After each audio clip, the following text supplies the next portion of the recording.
Okay, so you've sent in a really fascinating collection of sources this time, and they all seem to be focused on this concept of hemodynamic disorders. So we're going to take a deep dive today into what happens when our blood circulation, kind of goes awry.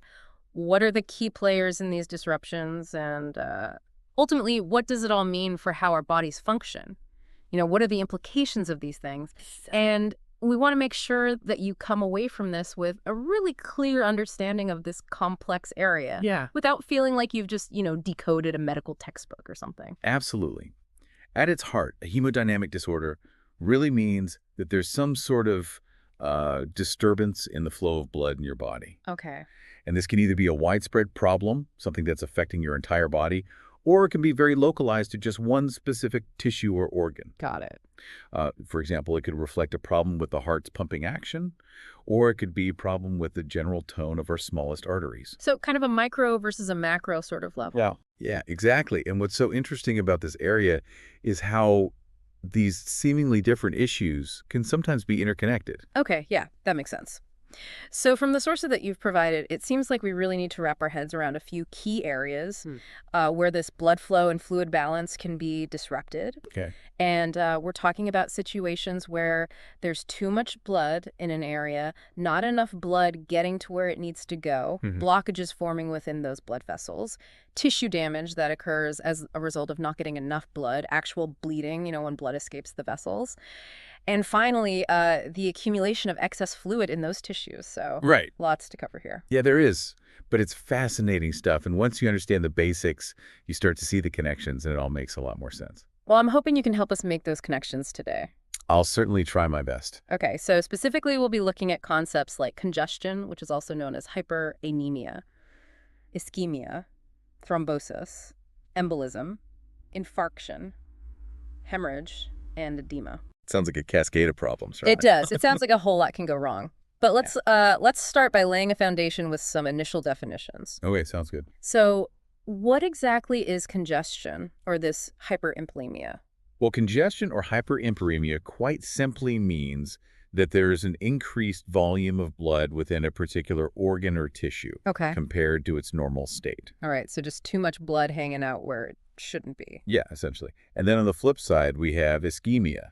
And that's basically when the blood supply to an organ or tissue is reduced below what's considered normal. It's being deprived of the oxygen and the nutrients it needs to function properly. Got it. So too much blood in one case, not enough in the other. Exactly. And it seems like, from my reading, thrombosis and embolism kind of go hand in hand. They do. Thrombosis is the process where blood forms a clot inside a blood vessel while you're still alive. And we call that clot a thrombus. Now, if that thrombus, or even any other detached mass, it could be a fat globule, an air bubble, even a clump of bacteria breaks free and starts traveling through the bloodstream, well, then it becomes what we call an embolus. Okay. And the act of this embolus moving and potentially lodging itself in a smaller blood vessel and causing a blockage, that's what we call embolism. Okay, I see. And then, so if an embolus lodges and blocks a vessel, that would then lead to what's called an infarction, right? Precisely. Infarction is basically the death of tissue, also called necrosis. And it occurs because of prolonged and severe ischemia. Okay, So that area is being starved of blood flow, and the tissue dies as a result. got it. So blockage, starved tissue, tissue death. That's the basic sequence, yeah. That makes sense. Then we have hemorrhage, which I think is pretty self-explanatory. It's bleeding, right? That's the common understanding, and it's accurate. Okay. Hemorrhage is the escape of blood or extravasation from your circulatory system. Basically, blood going where it's not supposed to go. Right, right. And this can be bleeding that's visible outside the body, or internal bleeding into tissues or body cavities. And the last one on our list here is edema, which I always think of as swelling, like if you sprain your ankle or something. That's a good example. Edema is the abnormal accumulation of water and serous fluids in the interstitial spaces, which are basically the spaces between our cells. Okay. And that leads to that visible swelling you're talking about. Right. And when this fluid buildup becomes really severe and it's widespread throughout the body, we call that anasarca, which just means there's a very significant fluid imbalance happening. All right, so we've got our initial definitions down, but your sources go into a lot more detail about the different types of each of these issues and the underlying causes, so Yeah, there's a lot to unpack there. there is. Let's start by taking a closer look at congestion or hyperemia. Okay. So you mentioned there are two main categories. Yes, we have active hyperemia and passive hyperemia. And how do those differ? Well, active hyperemia is an increased flow of blood into a tissue or organ. It's usually due to the dilation or widening of small arteries called arterioles, Mm-hmm. which allows more blood to rush in. So it's like opening up the floodgates, essentially. Exactly. And this can actually happen in normal, healthy situations. Oh, really? Yeah, like think about when you're exercising and your muscles need a lot more oxygen all of a sudden. Your blood flow to your skeletal muscles can increase by as much as 20 times during intense activity. That's a lot. It is. It also helps your body get rid of excess heat. Okay. Like when you have a fever and your skin gets all flushed, that's active hyperemia at work as well. So active hyperemia isn't always a bad thing. Sometimes it's just the body doing its thing. Precisely. It's just the body responding normally to different situations. Okay. Now, it can also be a sign of a problem, like a pathological response to injury. Right. For example, the redness and warmth you feel in an inflamed area. Ah. Those are direct results of active hyperemia because more blood is being sent to the site of injury. Active hyperemia can also be triggered by things like exposure to heat or chemicals, even radiation. Oh, interesting. So it can be triggered by external things, not just internal processes? Yes, exactly. Okay. So as you can see, active hyperemia is quite a versatile process. Okay, that makes sense. It's like the body's way of sending in reinforcements. Right. Okay, so what about passive hyperemia? How is that different? So passive hyperemia or congestion is different because it's not about increased inflow, but rather impaired outflow of blood. Okay. The blood essentially gets backed up because it can't leave the area as easily as it should. So it's like a blockage in the drain as opposed to, the tap being turned up too high. A perfect analogy. Okay, good. So passive hyperemia can be a systemic problem affecting the whole body, like in congestive heart failure, where the heart can't pump blood effectively, so it kind of gets stuck in the venous system. Right, so it can't push the blood forward effectively? Yeah, exactly. Or it can be localized, just affecting one particular area, like if there's a blood clot blocking a vein. Okay, that makes sense. So how do these two types of hyperemia actually present? Like, what would you see in a patient or, if you're looking at tissues under a microscope? That's a great question. They actually have very distinct appearances. Okay, good. With active hyperemia, the affected area will typically be bright red because of all that freshly oxygenated blood rushing in. Okay. And you might see that the network of small blood vessels, we call the vascular markings, become more prominent. And the area might feel warm to the touch. Okay. One example you might have experienced yourself is the redness in the white part of your eye, Yeah. the conjunctiva. If you get something in your eye or have some minor irritation, Right, yeah, you can absolutely. get red really quickly. Yeah. Another example is if someone with fair skin gets too much sun, especially in a tropical climate. Oh, yeah, that intense sunburn redness. Exactly. And that redness, or rubor, along with the heat, are two of the classic signs of inflammation. Oh, that's right. It's all coming together. So what about passive hyperemia? How does that look different? So in passive hyperemia, because the blood is pooling and not flowing out, it's deoxygenated. And so the affected tissues will have this bluish red color, which we also call cyanotic, and it's a sign that the tissues aren't getting enough oxygen. Oh, that makes sense. And in cases where there's chronic congestion, like in varicose veins, you might even see a brownish discoloration of the skin. Oh, really? Yeah, that's because the stagnant red blood cells can start to leak out of the congested veins and break down. And when they do that, they release this pigment called hemosiderin, which gives the skin that brownish tinge.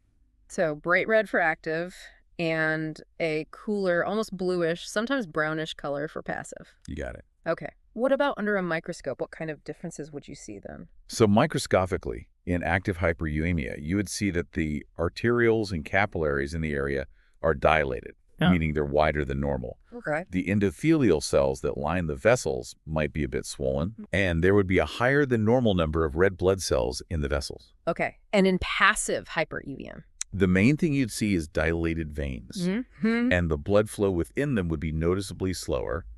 We call that venous stasis. Okay. The veins basically look full and engorged with blood, but it's not moving as efficiently as it should. All right. So even at a cellular level, we can see these distinct differences between the two. Absolutely. It's pretty amazing, isn't it? It is. So let's talk about the clinical implications of all this. Like, when might you see these different types of hyperemia in a real-world setting? Well, as we mentioned, active hyperemia is a key part of the inflammatory response. Right. It's what causes that redness and heat, Mm-hmm. and it's also the cause of the skin redness called erythema Hmm. that we see in a bunch of different conditions. And get this, Yeah. it's also a prominent feature in those rashes you see with childhood diseases like measles, rubella, and scarlet fever. Oh, so those red spots are basically areas of increased blood flow. Exactly. And then on a more, maybe a little less pleasant note, Okay. in legal medicine, the presence or absence of conjunctival hyperemia, that redness in the white of the eye, Mm-hmm. can actually be one indicator used to confirm death. Wow. Man. That is less pleasant, but it is really interesting to see how this one physiological process can play a role in so many different situations. It really is. You can see how important it is to understand the underlying mechanisms. Absolutely. So let's dig a little deeper into the causes of passive congestion. Okay. You talked about central and local factors. Right. What did you mean by those? So central causes are mainly related to problems with the heart and lungs. Okay. So cardiac lesions or problems with the lungs can lead to an increase in pressure within the pulmonary arteries, which we call pulmonary hypertension. Okay. And this can then contribute to congestive heart failure. Right. And then both left and right ventricular failure can lead to a backup of blood in the venous system, which causes that generalized passive congestion. So the heart's not pumping effectively, so blood can't move forward as well and gets backed up. Precisely.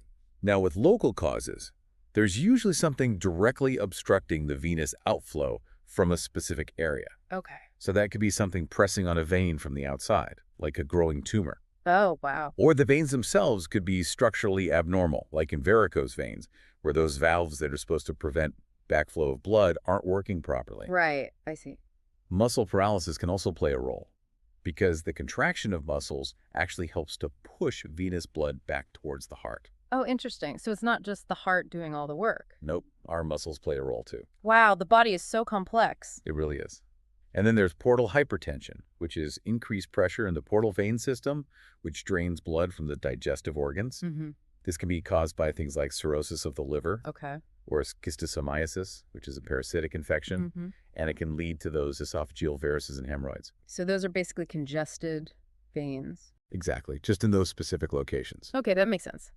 So you mentioned some specific organ examples in your notes. Right. Let's start with pulmonary congestion.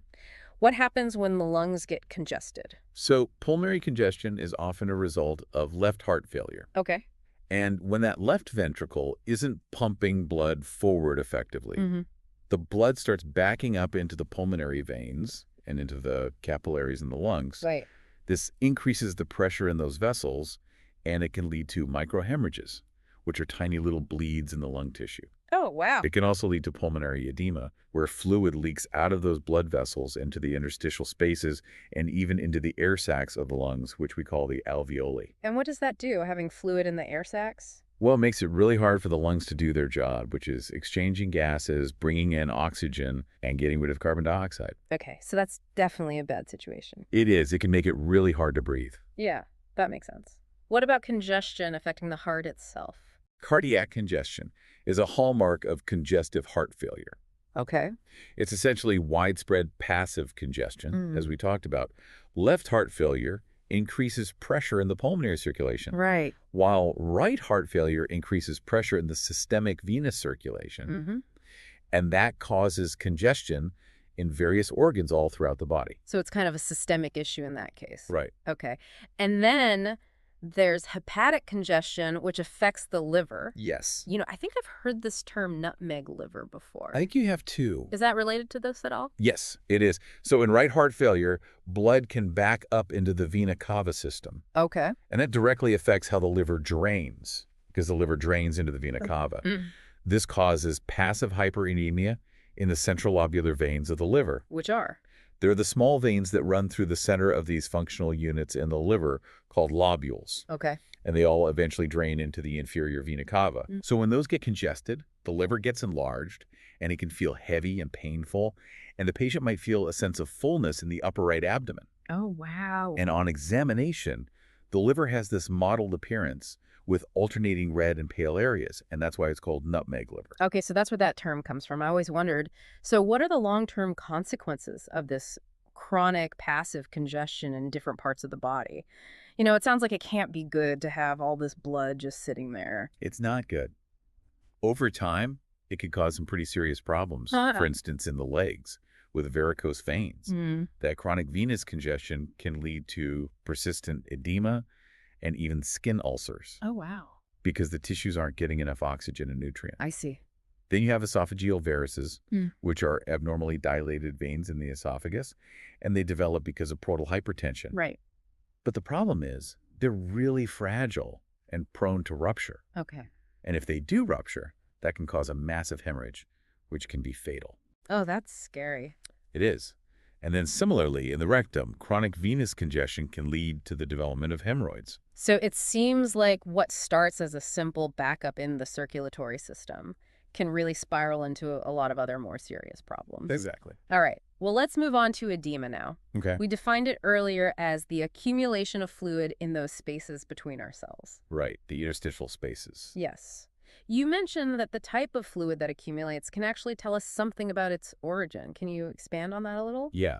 So the fluid that accumulates in edema is similar in composition to blood plasma, but the protein concentration can be really different depending on the underlying cause of the edema. Okay. And this difference in protein content lets us classify edema fluid into two main types. Mm-hmm. And it gives us clues about what's causing the edema in the first place. Okay, so how do you figure out what type of edema fluid it is? Well, we use this relatively simple test called the Revolta test. Okay. And it basically assesses whether the fluid coagulates when we add acetic acid to it.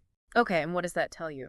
If the edema fluid doesn't have much protein in it, it's classified as a transudate, and it won't coagulate much in the Revolta test. Okay. Transudates typically occur in situations where there's this imbalance in hydrostatic pressure, which is the pressure of the blood pushing outwards, Mm-hmm. and osmotic pressure, which is kind of the sucking pressure that pulls fluid back into the blood vessels. Right. So you see transudates in conditions like stasis edema, Okay. which is caused by increased venous pressure, or in protein deficiency edema, where there simply isn't enough protein in the blood to create that osmotic sucking pressure. I see. And in these cases, the lining of the blood vessels is usually intact. Okay.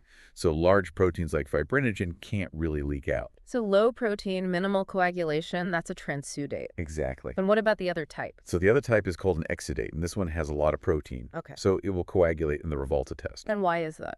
Well, it gets cloudy and coagulates because the proteins, particularly fibrinogen, precipitate out when they come into contact with the acetic acid. Oh, okay. And exudates are the hallmark of inflammatory edema. Okay. In inflammation, the capillaries are often damaged, which makes them leaky. Right? And this allows proteins, even large ones like fibrinogen, to leak out into the interstitial space. Mm-hmm. And that fibrinogen can then be converted into fibrin, which is what makes blood clot. And that contributes to the higher protein content and the coagulation we see in the Revolta test. Right. Okay, so high protein coagulation, that's a sign of inflammation. Precisely. All right, now, what are the general mechanisms that lead to edema in the first place? How does it actually develop? There are three main mechanisms at play here. Right. We have inflammation, Mm-hmm. obstruction of venous and lymphatic drainage, Okay. and an increase in hydrostatic pressure within the blood vessels. Okay, those are some pretty big categories. But before we get into those, I noticed in your notes that you mentioned the volume of interstitial fluid in our bodies. Oh, yeah. It's pretty incredible how much there is, isn't it? It's amazing. You actually have around 15 liters of interstitial fluid in your body, which is about 3 times the volume of blood you have circulating. 3 times. That's a lot. It is. And that just goes to show how even small changes in fluid movement between the blood vessels and that vast interstitial space can lead to noticeable edema. Wow. And another thing to remember is that when excess water starts building up in the tissues, it can trigger the kidneys to hold on to more sodium. Okay. And that sodium then leads to further water retention. So it creates this vicious cycle that just makes the edema worse. Oh, wow. So it's a self-perpetuating problem. In a way, yes. So essentially, edema develops because the body can't get rid of that extra fluid. Right. The normal mechanisms for reabsorbing that interstitial fluid either get overwhelmed or they're not working properly. Okay, that's a helpful way to think about it. So let's go back to those specific mechanisms, starting with inflammation. Okay, so edema caused by inflammation, whether it's acute or chronic, is mainly a result of increased vascular permeability. Okay. In inflammation, different chemicals are released that cause those endothelial cells lining the blood vessels to contract, and that creates gaps between them. Oh, I see. And those gaps allow fluid and proteins to leak out of the capillaries and into the interstitial space. And if you have chronic inflammation, it's often accompanied by angiogenesis, which is the formation of new blood vessels. Okay. And these new blood vessels tend to be leakier than the old ones, so that contributes to fluid leakage as well. Oh, so it's kind of a double whammy in that case. Exactly. So inflammation basically just makes those blood vessels more porous. That's a good way to put it. Okay, what about the second mechanism? That was obstruction of venous and lymphatic drainage. Right. So if the veins that are responsible for carrying blood away from a particular area are blocked, or if the lymphatic vessels, which are responsible for draining that excess fluid, are obstructed, Okay. then fluid is going to build up in that area. Makes sense. If the outflow is blocked, it's going to back up. Right. And there are a lot of things that can cause that obstruction. Inflammation itself can compress nearby vessels. Oh, interesting. So it's a vicious cycle again. Yes. And then you can have tumors that physically block vessels, or damage to lymphatic vessels from surgery or radiation therapy. Wow. So many different causes. There are. It's a surprisingly common problem, actually. Okay, and the third mechanism you mentioned was increased hydrostatic pressure. Right. Remind me again what that is and what causes it. So hydrostatic pressure is basically the pressure of the blood pushing against the walls of the blood vessels. Okay. And it can be elevated for a couple of different reasons. Okay. One is impaired venous return. So if blood can't get back to the heart easily, it's going to pool in the veins and increase the pressure in the capillaries, and that's going to force more fluid out into the interstitial space than can be reabsorbed. I see. And this is a major consequence of congestive heart failure Okay. because the heart can't pump effectively, so the blood backs up. Right. You also see it in things like constrictive pericarditis. It's It's where the sac around the heart gets inflamed and it constricts the heart so it can't fill properly. Oh, wow. And then anything that increases pressure in the abdominal cavity, like ascites and cirrhosis, can also impair venous return. Okay. And even something as simple as a blocked vein in the leg, what we call a deep vein thrombosis, or DVT, can do it. So basically anything that makes it hard for blood to get back to the heart. Yeah, exactly. That can lead to increased pressure in the capillaries and edema. Okay. And the other way that hydrostatic pressure can be elevated is through arterial dilation, right? You're on a roll. That's right. So when those arterioles, which are the tiny arteries leading into the capillary beds, dilate, more blood flows into the capillaries. And that increases the pressure there, which then pushes fluid out into the interstitial space. Right. This can happen because of things like excessive heat, Oh, or right. problems with the nervous system's control of blood vessel tone, or even retaining too much sodium, which increases blood volume. So too much pressure pushing fluid out or not enough pressure pulling it back in. That's the basic idea. All right, so we talked about the three main causes, and now the fourth one is reduced osmotic pressure. Right. Can you explain how that leads to edema? So osmotic pressure is basically the pressure created by proteins in the blood, Okay. primarily a protein called albumin.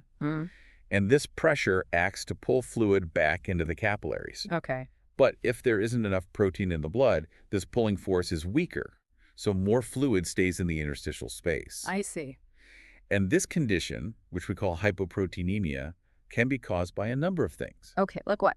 Well, diseases of the kidneys, called glomerulopathies, can cause you to lose too much albumin in your urine. Or they can impair the liver's ability to make albumin. Right. Liver cirrhosis can also impair albumin synthesis. And malnutrition, especially not getting enough protein, can lead to hypoproteinemia. Okay. And some gastrointestinal diseases can cause you to lose protein as well. So a lot of different things can lead to low blood protein and then edema. Exactly. It's Yeah. all connected. Wow, it really is. Okay, so now, one specific type of edema you mentioned in your notes was pulmonary edema. Right. Why is that so serious? It's serious because it can compromise your breathing very quickly. Okay. It involves fluid leaking out into the interstitial spaces of the lungs, but also into the alveoli themselves. So the little air sacs in the lungs are filling up with fluid? Exactly. And that makes it very difficult to get oxygen into your blood. Right, because that's where gas exchange takes place. You got it.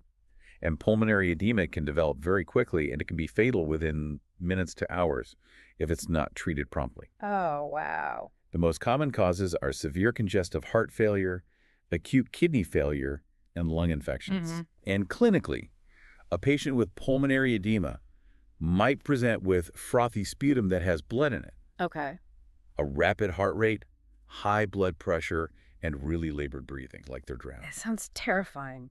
It can be. It's a medical emergency. Okay, well, moving on from that cheerful topic, let's talk about hemorrhage now. Okay. The actual escape of blood from the circulatory system. Right. And I see that there are quite a few different ways to classify it. There are. Hemorrhage can be defined as that forceful escape of blood from the circulatory system, Okay. whether that's into or out of the body, or even into spaces within the body where blood isn't supposed to be. Right. Like when blood from larger vessels accumulates in the tissues under the skin, that forms what we call a hematoma, Oh. which is basically a localized collection of blood. Right. And what about when blood leaks into a pre-existing body cavity? Right, so then we have specific terms depending on the location. Okay. So hemothorax is bleeding into the chest cavity. Hemopericardium is bleeding into the sac around the heart. Hemoperitoneum is bleeding into the abdominal cavity. Right. And hemorrhosis is bleeding into a joint space.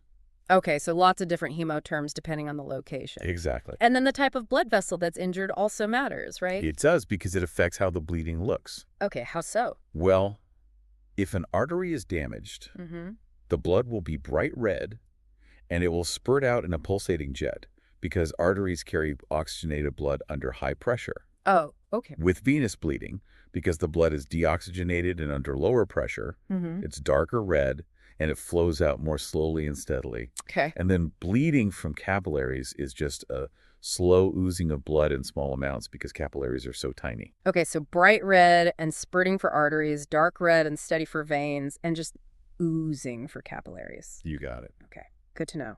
And then you mentioned different classifications for hemorrhage. Can we go through those? Sure. So one way to classify it is based on whether the blood leaves the body. Okay. So we have external hemorrhage and internal hemorrhage.